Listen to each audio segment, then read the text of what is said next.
Vamos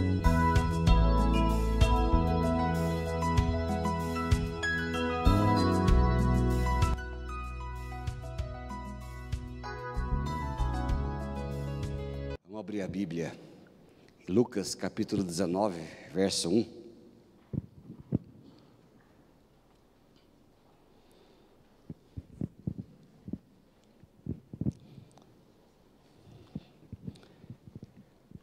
Entrando Jesus em Jericó, atravessava a cidade. Eis que um homem chamado Zaqueu, maioral dos publicanos e rico, procurava ver quem era Jesus, mas não podia, por causa da multidão e por ser ele de pequena estatura. Então, correndo adiante, subiu a uma árvore, a fim de vê-lo, porque por ali havia de passar. Quando Jesus chegou àquele lugar, olhando para cima, disse-lhe, Zaqueu, desce depressa, pois me convém ficar hoje em sua casa. Ele desceu a toda pressa e o recebeu com alegria. Todos os que viram isto murmuravam, dizendo que ele se hospedara com um homem pecador. No entanto, Zaqueu se levantou e disse ao Senhor: Senhor, resolvo dar aos pobres a metade dos meus bens, e se em alguma coisa tenho defraudado alguém, restituo 4 vezes mais. Então disse-lhe Jesus: hoje houve salvação nesta casa, pois que também este é filho de Abraão, porque o Filho do Homem veio buscar e salvar o perdido. O Filho do Homem veio buscar e salvar. O resgate. A gente gosta de ver filme de resgate, né? A gente gosta de ver essas coisas, de ver as pessoas pulando para buscar, salvar, resgatar, tanta coisa, né, que a gente vê. Jesus foi este que veio resgatar.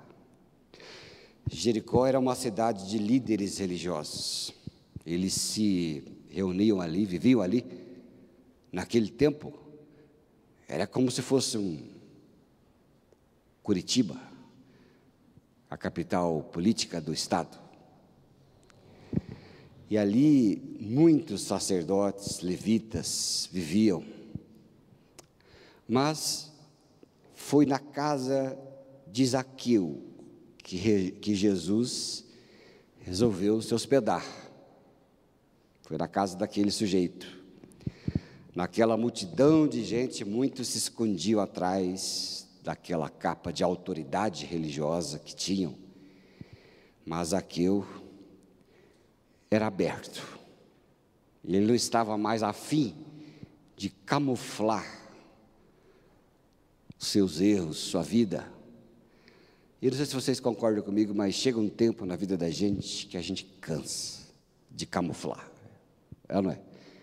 Talvez seja por isso que as pessoas dizem que quando a gente vai pegando mais idade, os filtros somem.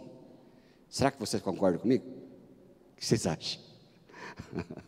A gente acaba ficando sem filtro, né? Já fala. Cansa de ficar elaborando mentiras sociais. Porque o ser humano é assim, né? A gente, há um tempo da nossa vida, a gente é um elaborador de mentiras sociais, né?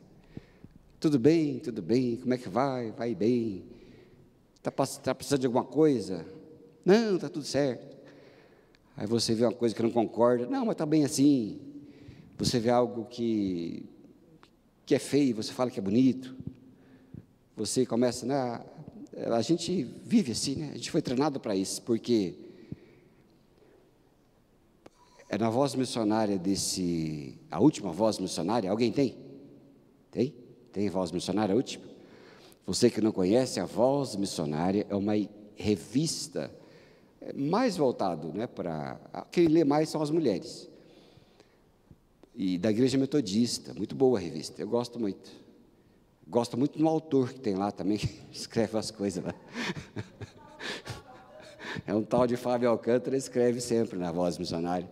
Mas a última delas, o título é Tem que dizer não e pronto. Mas daí uma coisa que eu coloco ali é uma coisa interessante. Dizer não é uma coisa desconfortável. Você sabia disso? Ninguém gosta de dizer não, né, Vanessa? Porque quando você fala não, tem várias implicações. Primeiro, você diz não, dói. Dói porque fere o seu ego. Porque quando você diz não, você se torna menos aceito diante dos outros. Porque as pessoas gostam de receber sim. Não é? O dizer não, ele é uma coisa que nos torna impopulares. O dizer não desagrada. Dizer não tem uma série de fatores negativos. O dizer sim te torna popular, aceito, condizente com as coisas, até com as coisas erradas. Mas chega um tempo que a gente perde os filtros, eles vão embora, né? Acabou os filtros. Talvez Zaqueu já estava num tempo de cansaço. Eu vejo mais ou menos assim. Veja que ele era impopular, cobrador de imposto, inimigos dos judeus, porque os judeus o via como traidor,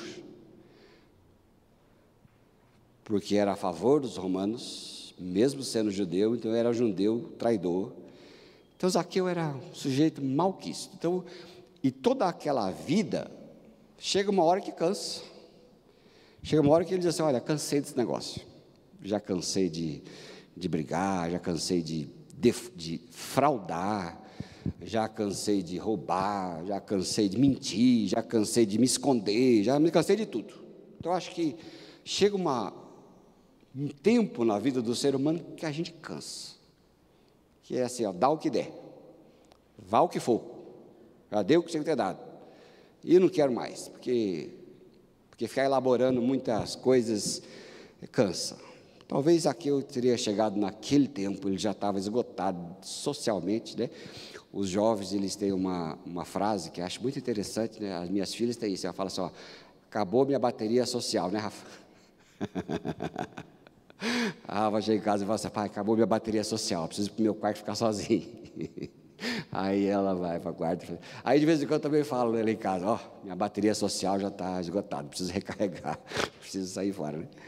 Aí Zaqueu talvez teria tido esse negócio, né? Então, naquele cansaço, ele viu que Jesus era um sujeito diferente, que ia na casa deles. E Jesus, então, brigou com a lógica social, afinal de contas, ele deveria se hospedar na casa de um figurão. E ele desprezou o figurão e foi para a casa de ninguém. E aquilo era um horror para os judeus, né? Como pode um homem desse ir na casa de um pecador?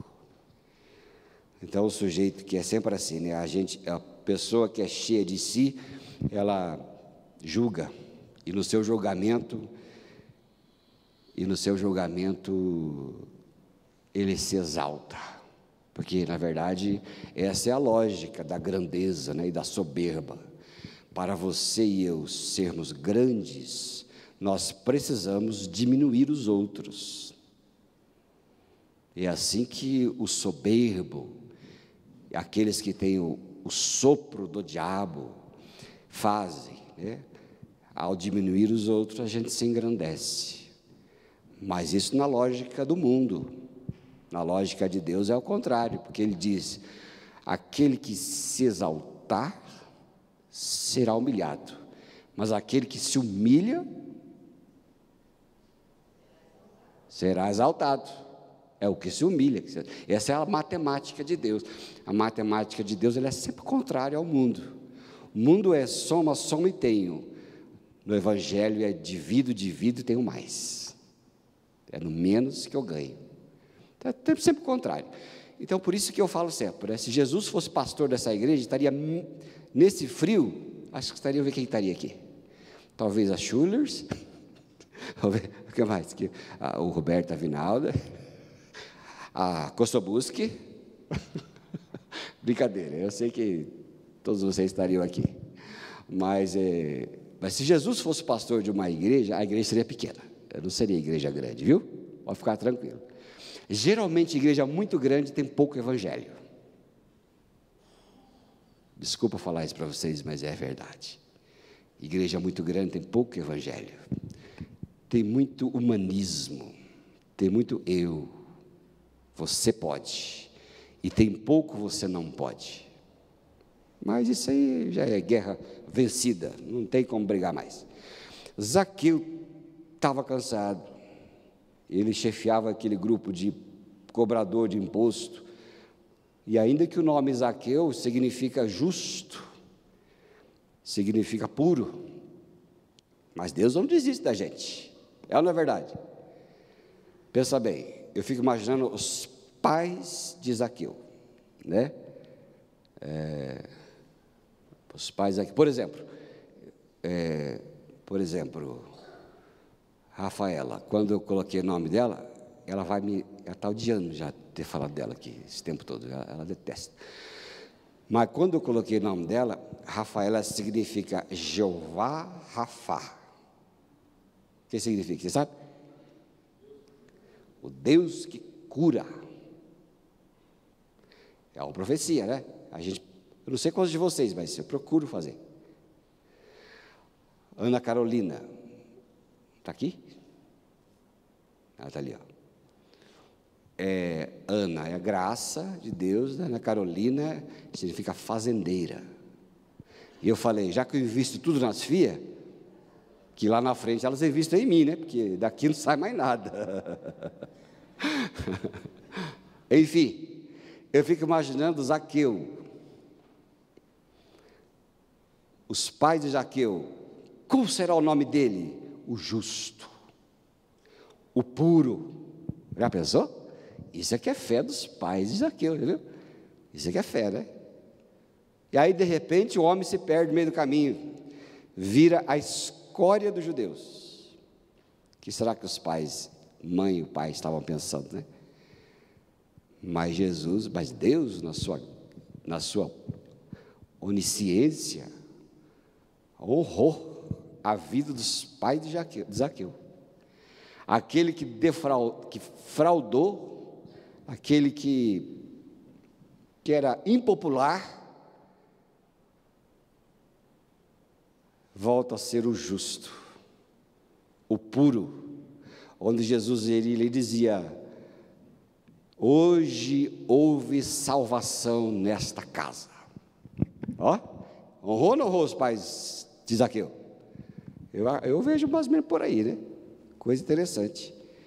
Mas Zaqueu era assim, na sua falência, na sua humildade, ele atraiu os olhares de Jesus. Ele atraiu Jesus na sua humildade. Porque o ser humano é só na humildade, na falência, que ele pode ser resgatado, né? Por isso que a religião e o evangelho são diferentes. Na religião eu preciso conquistar. O evangelho Deus busca na falência. É lá na falência que ele busca. É lá quando alguém está dizendo assim, pastor, aquela pessoa está quase no fundo do poço, está chegando no fundo do poço, tem que fazer alguma coisa. Aí geralmente eu não digo, né? Lógico, a gente não diga, porque lembra? A gente tem que ser um pouco mais polido, pode falar mentiroso, polido socialmente, fala assim, tá bom, vamos esperar um pouquinho. Mas no meu pensamento deixa chegar no fundo, porque enquanto não chegar no fundo, é difícil tirar. O sujeito tem que chegar no fundo, né? Mas aí lá no verso 10, Jesus fala, o Filho do Homem veio buscar e salvar o perdido. E ele veio como resgate. Ele veio resgatar. Eu quero ver com você Gênesis 1, 26. Nós vamos primeiro dar uma saidinha daí. Gênesis 1, 26. Vamos ler junto? Também disse Deus: façamos o homem a nossa imagem, conforme a nossa semelhança. Tá aí, tá bom. Tá bom, tem. Deus ali, façamos o homem. A palavra mais importante aqui nesse momento é façamos. Porque se eu falo, eu vou fazer, lá em casa, é eu que vou fazer, certo? Se eu chego para a turma lá em casa e digo, vamos fazer, então quem vai fazer? Todos juntos. Então ali, na criação, Deus estava com Jesus e o Espírito Santo dizendo, façamos o homem a nossa imagem e semelhança. Lembra do domingo passado, acho, que nós comentamos que o Deus de todo o universo veio depositar sua imagem e sua glória em nós. Olha que privilégio. Hã? Não, privilégio isso? Nós.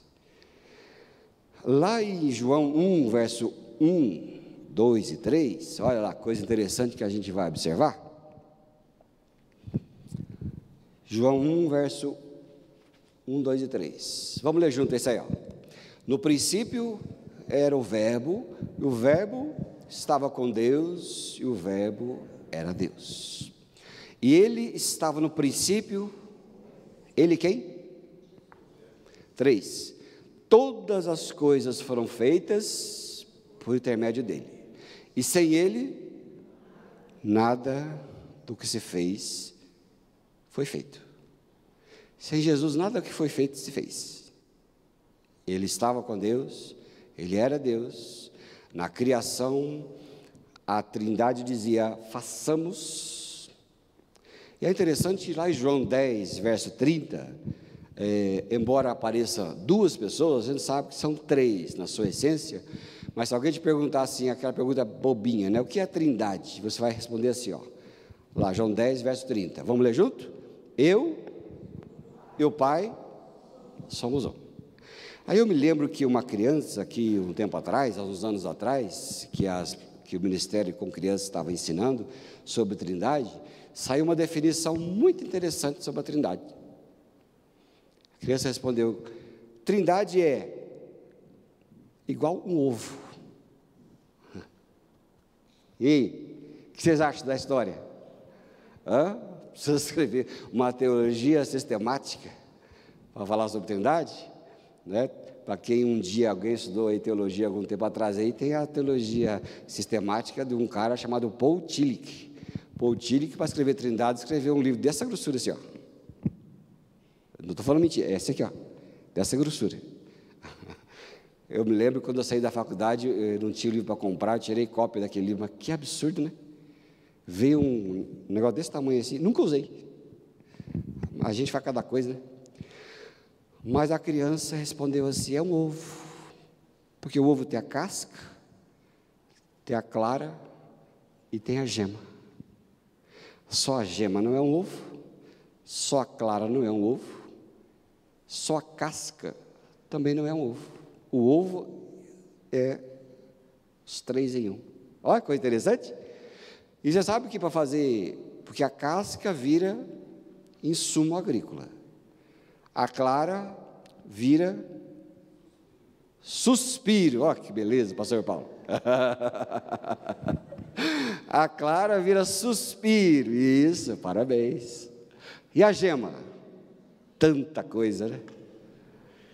Você pode fazer de cada um alguma coisa, do inteiro muitas coisas, mas do inteiro poucas coisas. Ó, que profundo.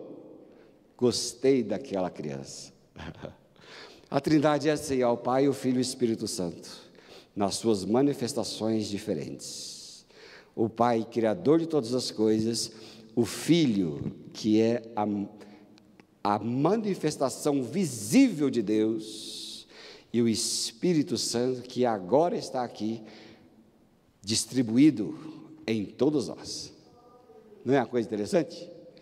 E naquele tempo, uma vez eu contei aqui uma historinha, a historinha dizia assim, que antes de tudo, a Trindade estava dizendo, vamos criar, lá em Gênesis 1:26, façamos o homem a nossa imagem e semelhança, façamos o ser humano a nossa imagem e semelhança. Aí alguém diz, o Espírito diz, mas então ele tem que ser livre. E o Pai diz, se é a nossa imagem e semelhança, deve ser livre. Aí o Espírito ainda diz, mas e se ele resolver não viver conosco, independente de nós? Porque lá atrás houve uma rebelião nos céus. Uma vez eu contei isso aqui. O diabo já era diabo. E se ele resolver dar voz ao diabo, dar ouvidos ao diabo, à voz do diabo, aí ele estará perdido e teríamos criado um inferno na terra. De repente, o filho pula para frente e fala, se acontecer isto, eu vou lá para buscá-los. E aí é por isso que 1 Pedro 1:19-20 fala que Jesus e a sua obra veio antes do ser humano. Olha lá, vamos ver lá. 1 Pedro 1:19.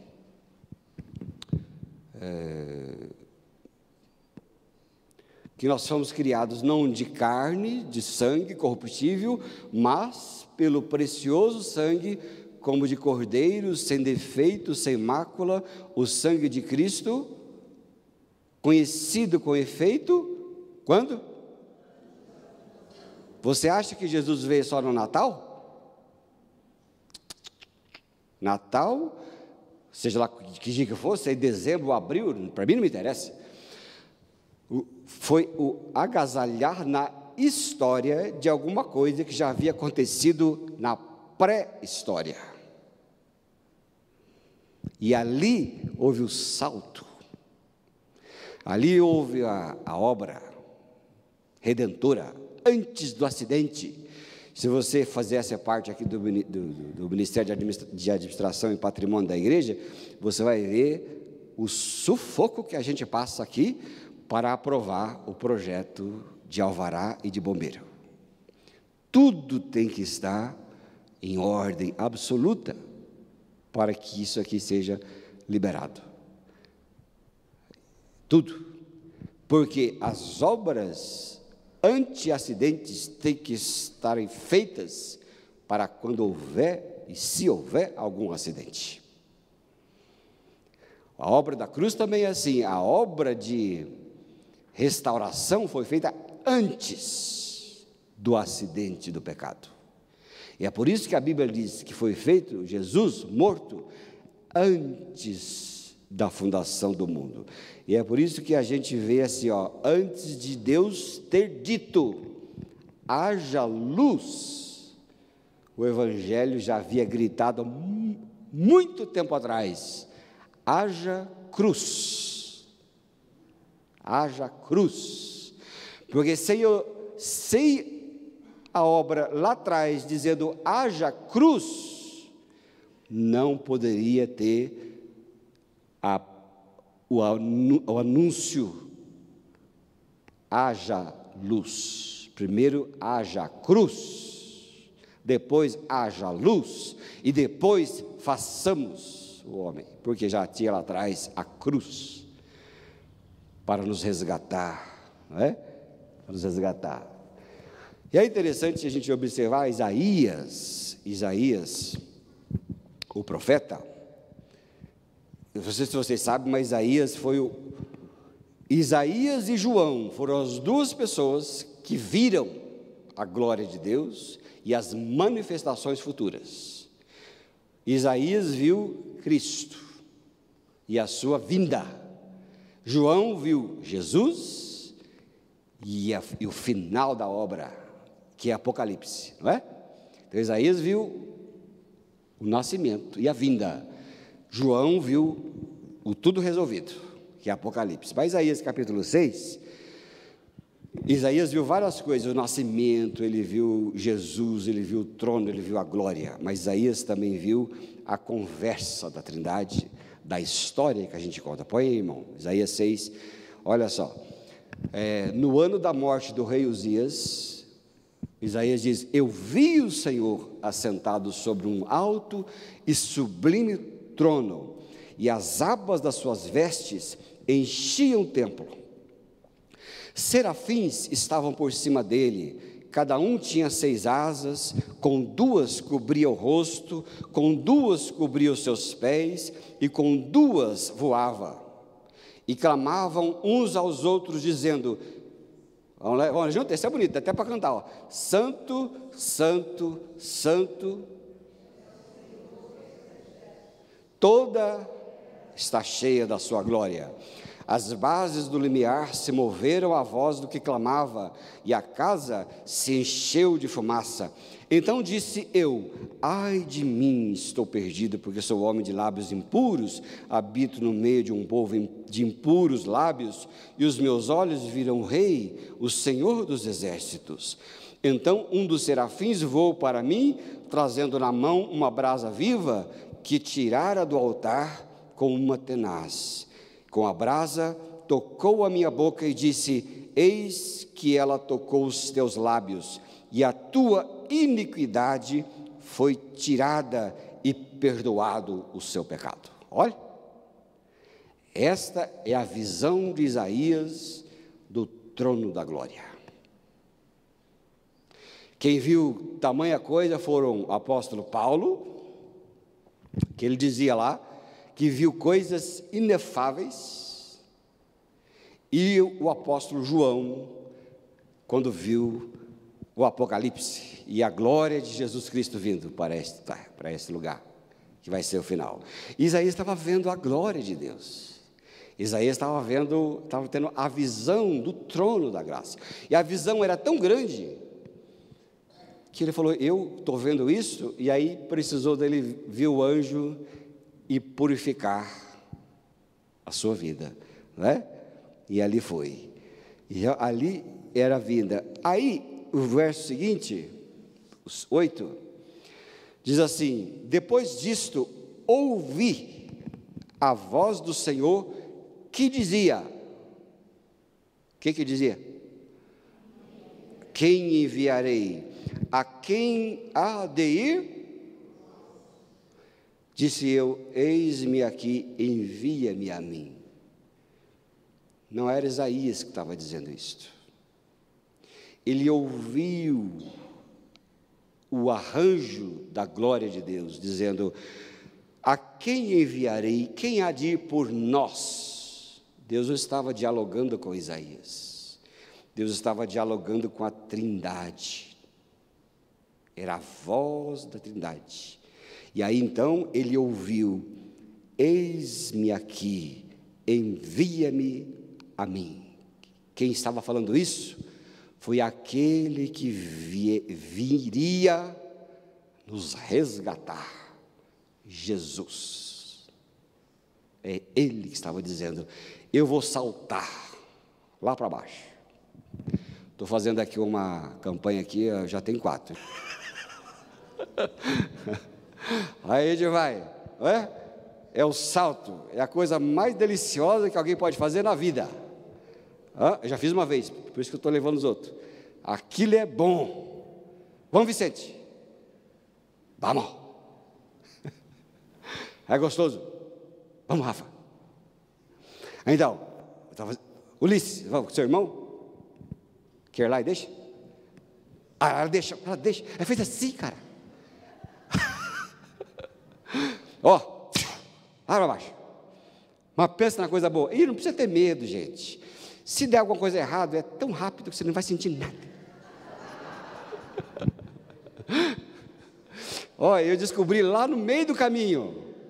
No meio do caminho, quando eu vi, eu cheguei à conclusão: vai ser tão depressa que não vai dar nem nada. É bater e subir. Pura glória. Jesus saltou. eis-me aqui, envia-me a mim, porque para esta hora é que eu vim. Aí eu quero dizer o seguinte: Deus não dialoga com pecadores. Ele estava falando com Isaías. Ele não tem diálogo com o pecador, ele salva o pecador. O que é que o pecador podia fazer? Nada. Aí a gente vai ver isso, olha, lá em João 12, 37 a 40. Ele diz assim, olha, aí a explicação de Isaías 6.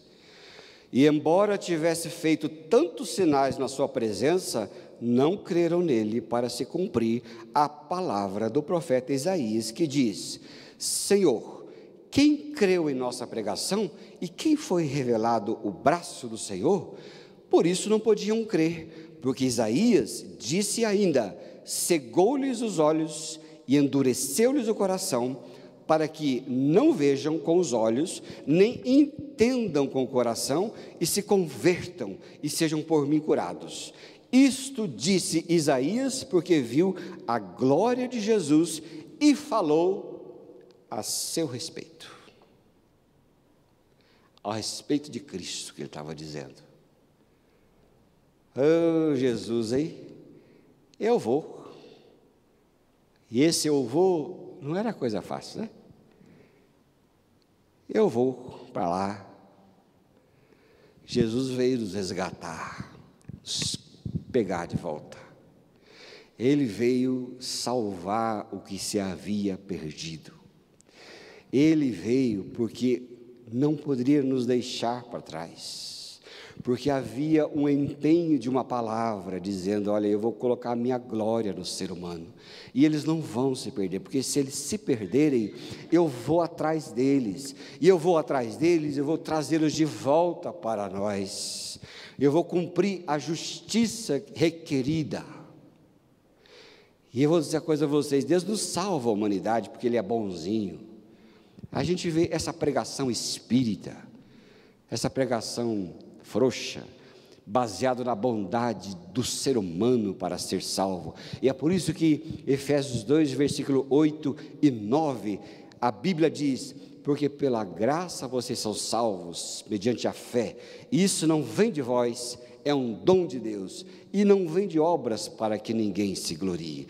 Volta lá no verso 8, pela graça sois salvos. Que graça é essa? A graça é Jesus vindo comprar, fazer tudo aquilo que nenhum de nós teríamos capacidade, desejo, vontade e força para fazer. Ele veio, e Deus nos salva o ser humano porque Ele é bonzinho. Ele salva o ser humano porque, em primeiro lugar, Ele foi justo. A justiça foi feita em Jesus. Se o salário do nosso pecado era a morte, a sentença estava dada, a sentença devia ser cumprida. Por isso Jesus veio, tomou o nosso lugar, pagou a nossa sentença e nos deu a carta de liberdade.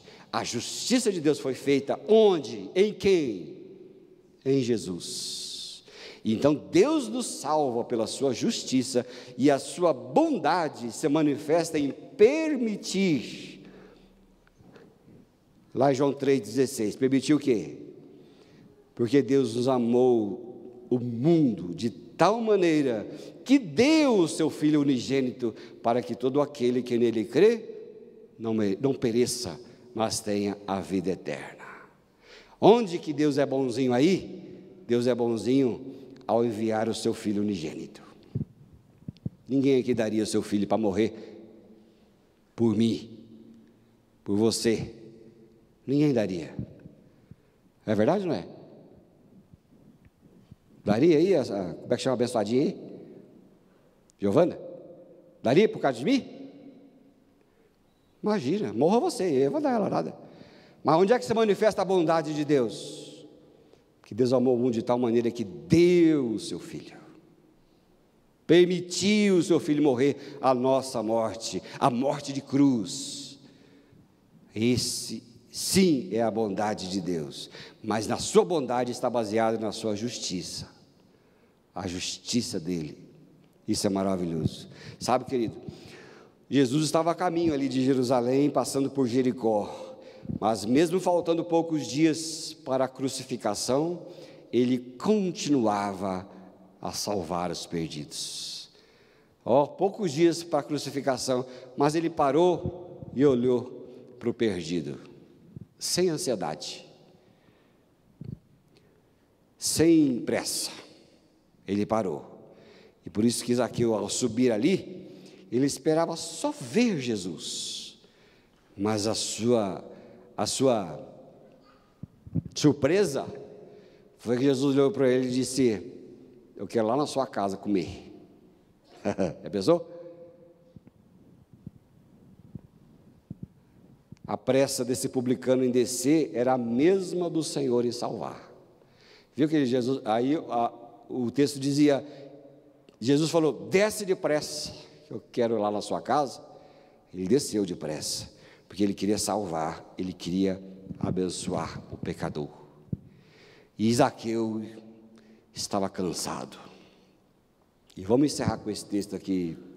Vinde a mim os que estão cansados. Agora eu esqueci o endereço, sabe, pastor Paulo? É Mateus 11, 28, veja aí, se é 11, 28. Olha lá, Zaqueu foi obedecer. Aí, ó. Vamos lá, vamos ler junto?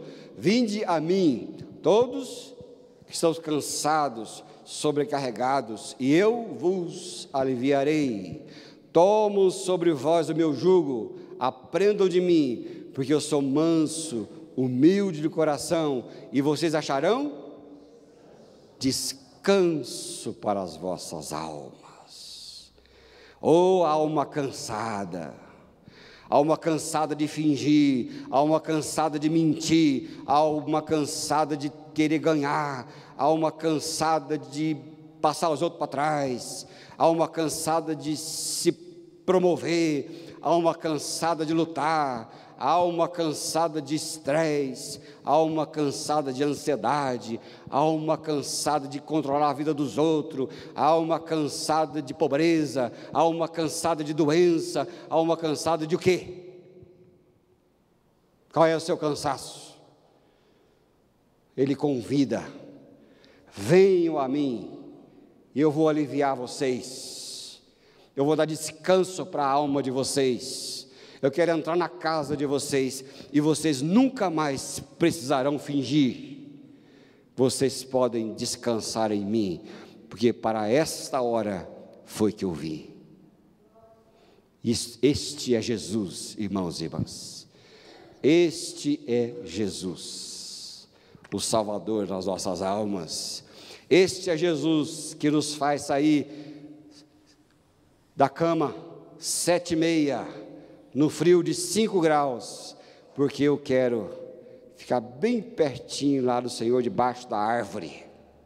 Diz a história, não é história, mas diz a história que Zaqueu saía todo dia, 5 horas da manhã, sumia, e a mulher dele não sabia onde ele ia. Um dia ela resolveu saber onde é que estava o homem, e foi seguir Zaqueu, e foi seguindo.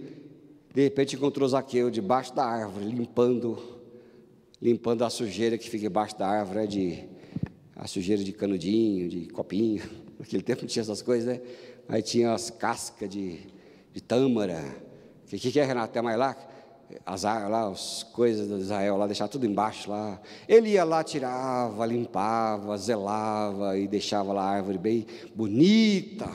Aí quando ela falou: homem, o que você está fazendo? Ele disse: eu vim cuidar do lugar onde Jesus me encontrou. Dizem que é a mesma árvore lá em Jericó que a gente foi lá, mas não é a mesma árvore, né? É o lugar, né? Acho que pode ser outras que foi nascendo, mas para nós não tem problema. Você vai lá em Jericó, você vai ver o povo mostrando lá: essa aqui é a árvore onde supostamente Zaqueu subiu para ver Jesus. Vai estar tudo bem. É emocionante de qualquer jeito. E a igreja também é a árvore. É a árvore onde a gente vem para nos alegrar com os outros perdidos que foram resgatados por Jesus no seu resgate. Eis-me aqui, envia-me a mim. E aí ele veio para nos salvar. Amém, amados? Vamos orar ao Senhor. Vamos orar agradecendo ao Senhor pelo seu milagre da salvação. E você que está aí com a alma cansada, vamos entregar os fardos a Jesus? Vamos fazer a troca? Vamos trocar? Vamos trocar o que está pesado? Fica em pé aí, vamos trocar o que está pesado. Pensa nas coisas que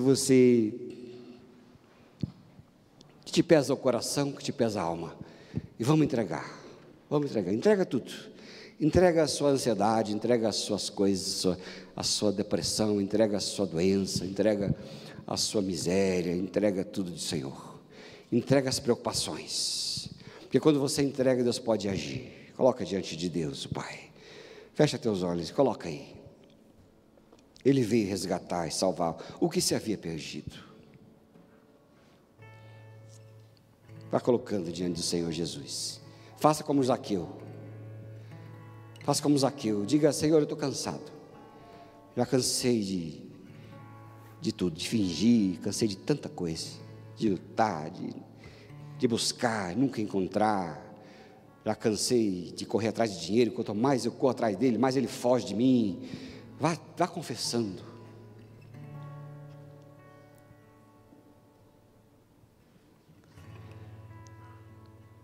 Descanse nas palavras de Jesus. Venham a mim todos os que estão cansados e sobrecarregados, e eu vos aliviarei. Tomem sobre vocês meu jugo e meu fardo, que é suave e leve.